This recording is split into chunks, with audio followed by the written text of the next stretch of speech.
মোৰ নাম আবু হানিফা, মই 1 নং খেৰবাৰী গাঁৱৰ নিবাসী। চক আমালোকৰ ইয়াত উচ্ছেদ হৈ আছে, এইটো উচ্ছেদ যে হৈ আছে, ইয়াত ইমান চৰকাৰৰ ঘৰ দিলে, ইমান চৰকাৰে পুখুৰী দিলে, দি পেলাই চৰকাৰে আমালোকক উচ্ছেদ কৰি দিছে।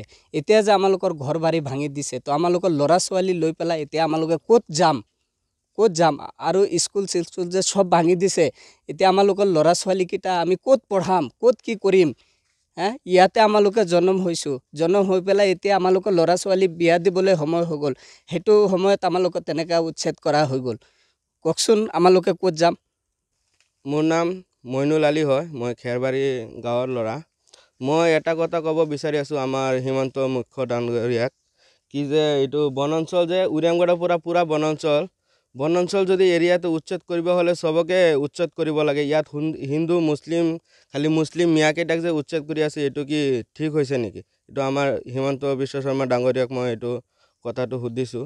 আৰু ইয়াত চৰকাৰী ফালৰ পৰা চৰকাৰী ফালৰ পৰা কওঁতে মানে কিবা পানীৰ সুবিধা, কাৰেণ্টৰ সুবিধা, চৰকাৰী গড়, এইটো কিবা পুখুৰী, চব সুবিধাই দিছে আমাক। এতিয়া সুবিধা দি এতিয়া যদি এইটো আমাক যদি উচ্ছেদ কৰি দিছে, এতিয়া আমি যাম ক'ত? মোৰ এতিয়া 26 বছৰ, মই 26 বছৰ ইয়াতে জন্ম হৈছোঁ, এইটো খেৰবাৰী গাঁৱতে। এতিয়া যদি মোৰ জন্ম চাৰ্টিফিকেট চাই চব গোটেই বস্তু ইয়াতে হয়। তো মই যদি মোক যদি ইয়াৰ পৰা আঁতৰাই দিয়া, মই যাম ক'ত? এইটো মোক কওকচোন আপোনালোকে। কথাটো মই সেইটোৱে সুধিছোঁ। বনাঞ্চল হয় যদি চবকে উচ্ছেদ কৰিব লাগে, সেইটো আমিও সমৰ্থন জনালোঁ হয়। এতিয়া যদি খালি মাইনৰিটি মানুহ, খালি মুছলিম মানুহকেইটাক, মিয়া মানুহকেইটাক যদি বাছি উচ্ছেদ কৰি আছে, এইটোতো কথাটো আমিও কৰিব নোৱাৰিছোঁ। আৰু এইটো আমাৰ হিমন্ত বিশ্ব শৰ্মা ডাঙৰীয়াক মই সুধিছোঁ, এইটো কথাটো আমিও কৰা নাই। এইটো আপোনালোকে ইয়াত কেনেধৰণৰ জীৱিকা নিৰ্বাহ কেনেকৈ কি কাম কৰি? এতিয়াতো আমি যেনিবা এইটো আমাৰ খেতি আছে, পানী খেতি আছে, আগতে পানী খেতি আছে, এতিয়া পানী খেতি কৰি খাওঁ আমি, এনে চব্জি খেতি কৰি খাওঁ। বাকী আৰু এনেকৈ গাড়ী চাড়ী চলাই যিয়ে মানে আমাৰ সুবিধা হয় সেইটো কৰি আছোঁ। শিল ব্যৱসায় নহয়, এনেই সৰু গাড়ী এটা লৈছোঁ, ইনষ্টলমেণ্টত এইটো চলাইছোঁ। এতিয়া যি অৱস্থা কৰিছে, এতিয়া ইনষ্টলমেণ্ট দিবলৈকে হেৰি নাই। এতিয়া ক'ত যাম, কি কৰিম? এতিয়া ইনষ্টলমেণ্ট দিম না খাম না ঘৰ সৰু ল'ৰা ছোৱালীক পঢ়াম? মোৰ নাম নুৰ মহম্মদ আলী, মই মধুপুৰৰ ল'ৰা হয়। মধুপুৰ ঘৰ মোৰ 2 নং মধুপুৰ। মই খেৰবাৰীৰ মধুপুৰ চলি ইমান ডাঙৰ হৈছোঁ, বা বয়সটো হৈ গ'ল 24-25 বছৰ। আমি ইয়াতে জন্ম, ইয়াতে চব card, voter ID, ration card, PAN card কি লাগে চব ইয়াৰে হয় ডকুমেণ্টছ।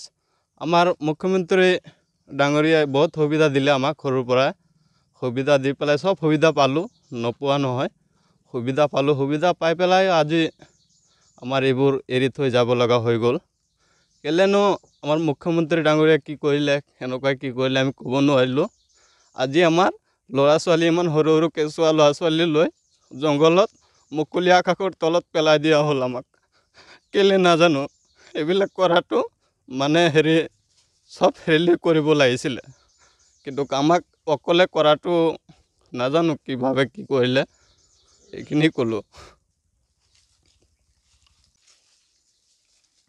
মোৰ নাম মহম্মদ আছাদুল হক, মই 1 নং খেৰবাৰী গাঁৱৰ নিবাসী ল'ৰা হয়। আমাৰ দেউতাহঁতে ইয়াত আহি পেলাই নগাঁৱৰ পৰা ইয়াত আহি জংঘল হাবি কাটি পেলাই ইয়াত বহিলে। বহাৰ পিছত নগাঁৱে দাবী দিলে মাটিখিনি নগাৰ, আকৌ পুনৰাই নগাৰ পৰা মাটি কিনি ল'ব লগা হৈ গ'ল। আজি ইমান বছৰ হৈ গ'ল আমাৰ ইয়াত জন্মস্থান জাগা এইখন। আজি ইমান বছৰৰ ভিতৰত চৰকাৰে আমাক ঘৰ দিলে, কাৰেণ্টৰ সুবিধা দিলে, ৱাটাৰ ছাপ্লাই দিলে, ৰেচন কাৰ্ড দিলে, আকৌ আপোনাৰ আধাৰ কাৰ্ড, জব কাৰ্ড দিলে। ইমানখিনি সুবিধা দিয়াৰ পিছত আমাক এইখিনি জেগাৰ পৰা আকৌ চৰকাৰে উচ্ছেদ কৰি পেলাই কৈ আছে আমি অবৈধভাৱে ইয়াত বেদখল কৰি খাই আছোঁ। যদি আমি অবৈধভাৱে বেদখল কৰি খাই আছোঁ, 14 নং বনাঞ্চল, আমাৰ ৰেংমাই সীমান্ত 14 নং বনাঞ্চলৰ যি উৰিয়ামঘাটৰ পৰা গোটেইখিনি আমাৰ এইটো বনাঞ্চলে হয়। ইয়াত যদি খালি আমাৰ মিয়া মুছলমানকে যদি খালি কৈ ইয়াত উচ্ছেদ চলিব, তেতিয়াতো এইটো কেনেকৈ আমাৰ মাননীয় মুখ্যমন্ত্ৰী ডাঙৰীয়া এইটো কেনেকৈ মানে কৰিছে, এইটো মানে আমি ভাবি চিন্তা কৰি একো পোৱাই নাই। গতিকে দয়া কৰি মুখ্যমন্ত্ৰী ডাঙৰীয়া যে আমাক পুনৰ স্থাপিত কৰি দিয়ে এই জেগাত, আমি এইটো মুখ্যমন্ত্ৰীক আহ্বান কৰিছোঁ। ধন্যবাদ। জয় আই অসম।